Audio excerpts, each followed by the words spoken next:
Hi guys, this is Trapti Sharma and welcome to Breathitation. 2016 में एक Japanese scientist ने एक रिसर्च किया था ऑटोफेजी करके एंड उसे नोबेल प्राइज़ भी मिला था. नाउ ऑटोफेजी है क्या जिसे नोबेल प्राइज़ मिल गया? So basically autophagy is a healing process. हमारे सेल्स में रिसाइक्लर्स होते हैं, लाइसोसोमस रिसाइक्लर्स बोलते हैं जिन्हें. क्या बोलते हैं? लाइसोसोमस रिसाइक्लर्स. यस, वो रिसाइक्लर्स का काम क्या होता है? एज नेम सेड रिसाइक्लर हैं. तो रिसाइक्लर का काम क्या होता है? कोई भी चीज़ ली, मतलब कोई ख़राब पुरानी चीज़ ली और उसे रिसाइकिल करके कुछ नया बना दिया, राइट? सिमिलर वे हमारे बॉडी की ही रिसाइक्लर्स भी काम करते हैं. ये क्या करते हैं?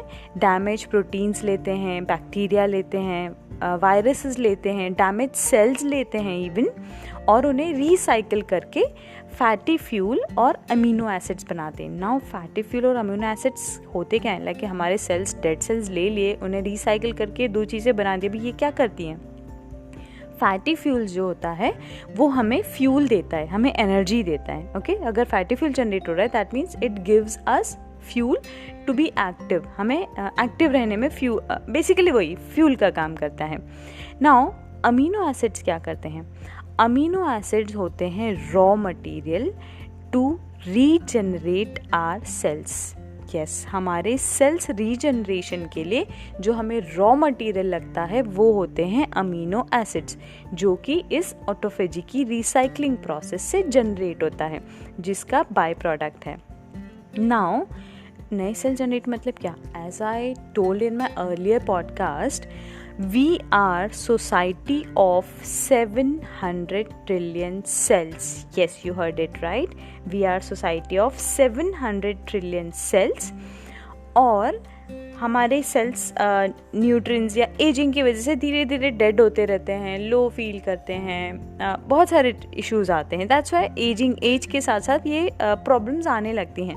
बट अगर ऑटोफेजी हम एक्टिवेट कर लेंगे हमारी बॉडी में, in that case will get a raw material to regenerate our cells. Now ये सेल्स रीजनरेशन का प्रोसेस कहीं भी हो सकता है all over body, in our brain, in our muscles, because these are raw material, right? तो ये कहीं के भी सेल्स रीजनरेट होते हैं इसमें. इवन हमारे न्यूरोलॉजिकल सिस्टम के भी सेल्स रीजनरेट होते हैं. So this process gives us new cells, जिससे हम और एक्टिव फील करेंगे और यंग फील करेंगे एंड बहुत फ्रेश फील करेंगे. सो या as I told you, autophagy कैसे एक्टिवेट कर सकते हैं हम हमारी बॉडी में?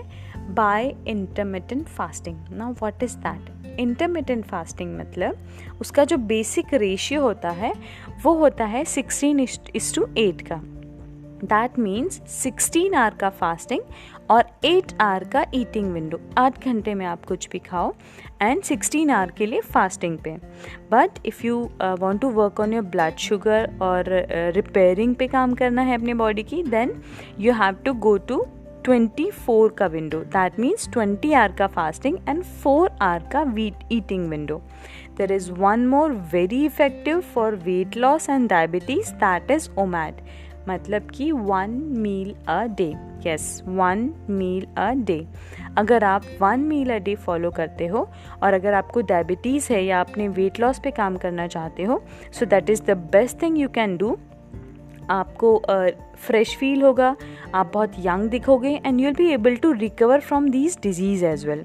ओके, सो बेसिकली आपका प्रोलॉन्ग फास्टिंग जो है वो 20 आवर का होना चाहिए, या फिर आप 1 मील अ डे खाओ. सो नाउ अगर आप 16 या 20 आवर में जाना चाहते हो फास्टिंग में, so what you can do is आप रात का खाना थोड़ा जल्दी खाओ, बिकॉज हम रात भर सोते हैं, right? So it's easy initially if you are starting for the first time. So रात में एनी विच वेज 6, 7, 8 आवर्स जितने भी घंटे आप सो रहे हो उतने आवर का फास्टिंग हो जाता है. So you just have to stretch few more hours.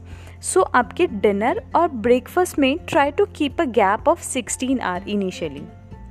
ठीक है, 16 आवर का गैप इनिशियली रखने की कोशिश करो and once you achieve that then switch to 20 hour and then will switch to 1 meal a day, which is the best thing you can do.